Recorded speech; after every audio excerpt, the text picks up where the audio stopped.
What is up, everyone? I know it has been a minute since I've gotten on here and made a video or introduced anything within the video, but I'm just going to go over a few things that we have been having going on in the shop. For one, we have a G20 M340, if you guys had seen via Instagram. Came in, we put in a Pure 900 turbo. Now it has a leaky manifold, so we're going to get that fixed. Hopefully get the race manifold instead by CSF within the next week or so. We also have a second project in here, which is the M54. It's getting a complete rebuild from the bottom up. So we didn't do that build in-house. Someone else did it, and we had the engine brought to us. Now we're reassembling it. I will also show you that shortly. Third and final thing is, if you watched our Instagram live last week, we tore down, my guys had torn down the S55 that came in for F82 Hayden, and that was torn down on live. And now we're going to start the process of getting rods, pistons, bearings, the whole nine built for his engine. So let's go take a look in the shop and see what the guys are working on. All right, so let's go find the guys and see what they're working on.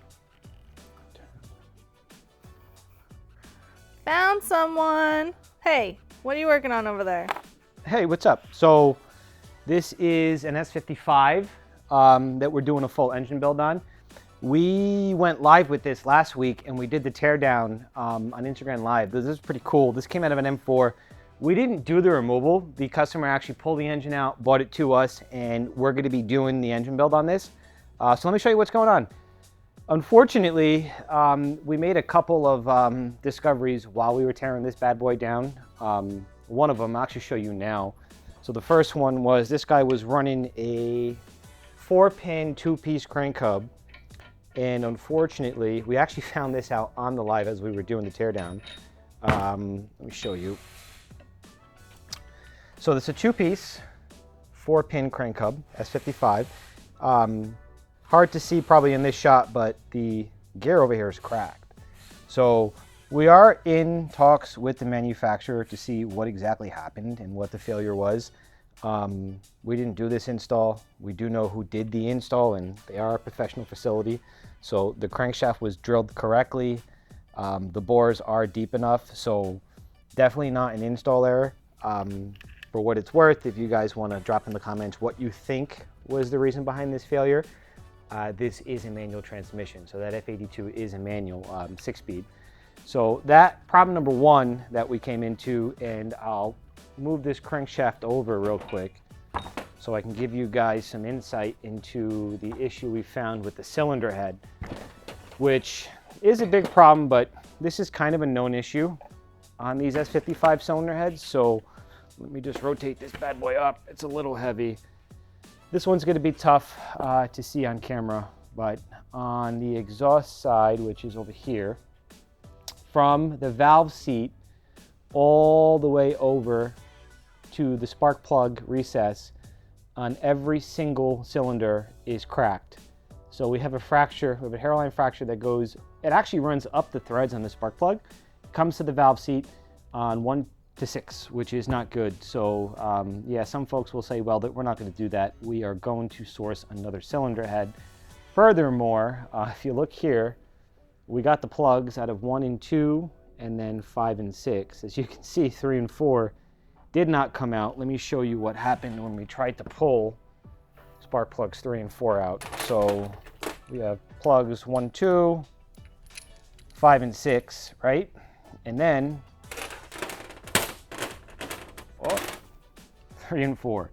So as we tried to take these out, 3 and 4, they were seized.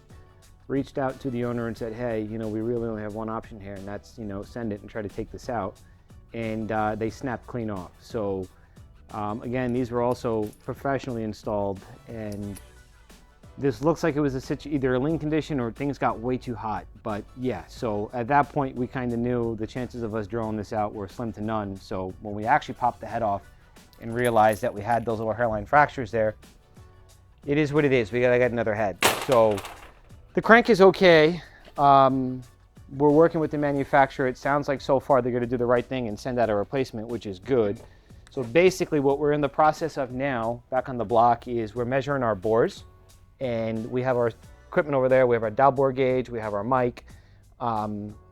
So far, we've determined that we're within spec to do a light hone and go ahead and use standard size pistons, 84 millimeter. Most likely to use manly, and we're going to go manly on the connecting rods too.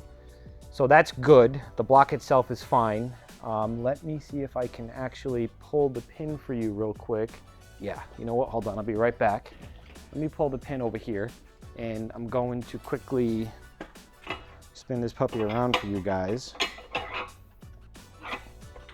Come this way. So what we did here, we obviously had to take the bed plate out to get the crank out. So you'll see we had the bed plate back in here, and we torqued our main caps bolts back on so that we can measure our mains here. And the reason why we're measuring our mains is we want our own numbers for the machine shop.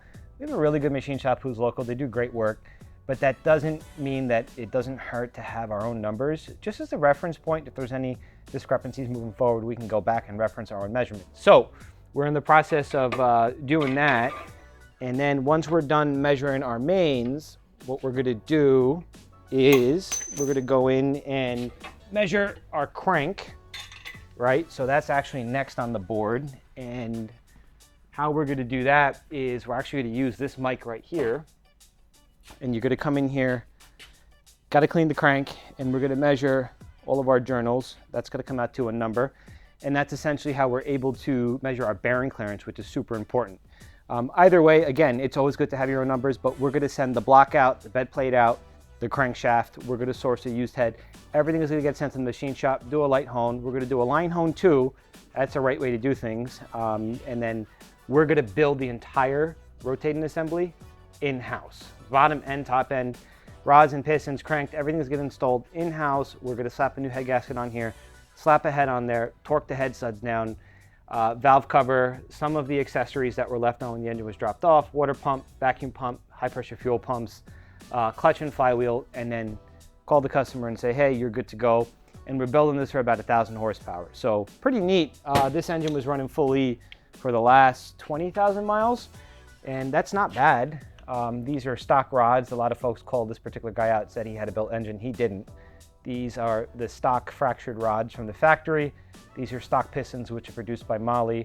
It's actually pretty cool on here. You'll see Molle puts 83.982 for the standard size bore, so that's pretty cool. There's a B next to there, which I'm gonna assume means bore.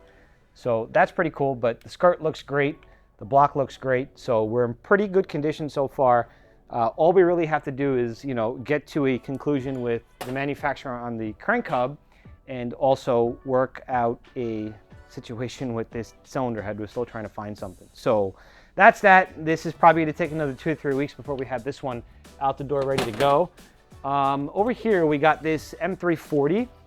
This is a B58, and we did a pure 900 install on this a couple months ago over the summer. And car was running good, but customers having issues getting this car dialed in. Tuning was a literal nightmare. So long story short, we decided to do a boost leak test, and we posted on this one too on social media. We had an issue with a boost leak from the throttle body gasket, right? So let me turn this charge air cooler around for you to give you a better look. We replaced the throttle body gasket. The throttle body is going to sit right here on the front of the cooler, and then you have your charge pipe that goes off the turbo. So we replaced the throttle body gasket, and we actually still had a leak coming from the throttle body gasket area. So at this point, we isolated the throttle body, we smoked the throttle body. Throttle body was good, no cracks, nothing nefarious going on there. However, we were able to determine that the charge air cooler was cracked right here along this weld. So to answer a bunch of questions I know that a lot of you are probably going to leave in the comments, yes, you can get away and weld this. We do not weld aluminum in-house, and the folks who reach out to just weren't comfortable getting it done. So luckily, CSF is standing behind their product, and the customer actually was able to, we're going to warranty this, and essentially he's going to upgrade it, and he's going to run their upgraded, or updated rather, race version of this same charge air cooler. So we're hoping and trying to get this car out by end of the week. Probably not going to happen this week. We would like it to, but it is what it is in a situation like this where we have to wait on the manufacturer to work on the warranty stuff. So hopefully end of the week, if not next week. We'll get the race manifold in here. Yes, we'll smoke test it again. Also going to throw this FTP charge pipe right in the trash. Let me show you guys what's going on here. It's deformed right here. There is a worm clamp. It's a 2-piece charge pipe, so the other piece is actually still in the car. It's down in here. It's hard to see in this shot. It's right here, right? They use a coupler. These pipes are different sizes, so what happens is over time, you're going to deform. This is aluminum. It's light. It is strong, but you will deform the pipe. So we had an issue with a little bit of blow-by outside this clamp with this coupler right here. And we were going to try to do something with welding it, but again, it is a 2-piece for a reason. And with the different size piping, not something we wanted to do. So you'll see a bunch of pictures we're going to post online and videos. We're going to go with Do or DO88. They're based in Sweden, I believe. Finland, Sweden? Sweden, yeah. They got a pretty cool design. It's a beefier coupler. It actually has a spring around the coupler, and that's going to allow that coupler to flex under boost, which is good. And they give you, I think, a 3mm reinforced wall for your coupler on both sides. So that should solve our issue here. We're also chasing some issues with some O2 codes. So customer went ahead and authorized both O2s to be replaced upstream and downstream. The only crappy part is that only genuine BMW is available for these B58 oxygen sensors, lambda sensors, AFR sensors, and they're pretty expensive. So no Bosch, no NTK just yet. That may be a situation where BMW has a contract, the way these patents work, where NTK cannot sell that OEM for a predetermined amount of time. So that's a B58 M340. Last but not least, what we have on the agenda this week is this M54. Please do not ask us to build your M54s. We're going to say no. This is basically family. We didn't build this engine. This engine was built by Empire Speed and Performance. I believe the bottom end here is Carrillo. Nope, they're Manley piston and rods. Manley piston and rods. I apologize. This is going to be an open deck, so we're going to target under 800 horsepower on PI.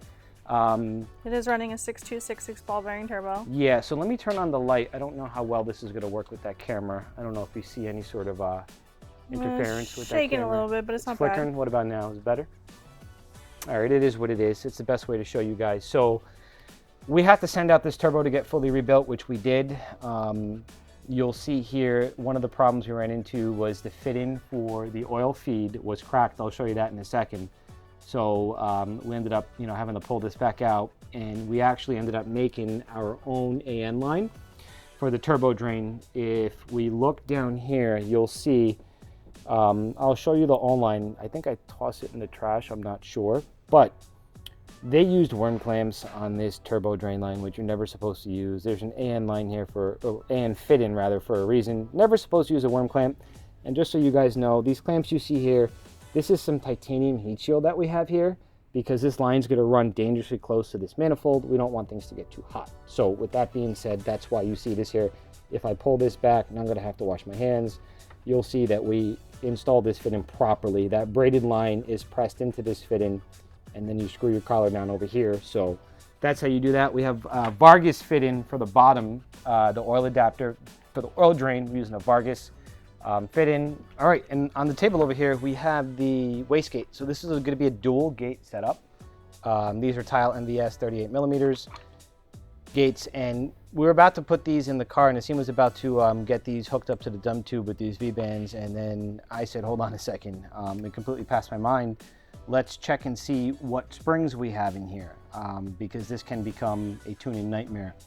And we found out that this has the blue springs, which unfortunately, after talking with a couple folks involved in this build, it's probably not going to be in our best interest to keep these blue springs in here. So it's a good thing that we cracked this stuff open. So yeah, we're going to figure out, we're going to speak directly with the tuner and see what spring he advises to go with. Let's hop over real quick. So we got the turbo on, we got the filter house, all the accessories are on the front of the block. If we come over here, you'll see we got the rail for the PI installed. We still have to get the fuel pump set up. Spool, it's going to be a Helix overdrive pump. And then once we get the high pressure fuel pump on, the spool pump, then we could lay our intake manifold back on here, get our fuel line back on top. And then the rest of this stuff is pretty much just getting the harness fully situated, hooking up the PI line, hooking up the intercooler, dropping in the fan, and the radiators in, drop in our coolant fan, get some oil, get some coolant, charge up the AC system.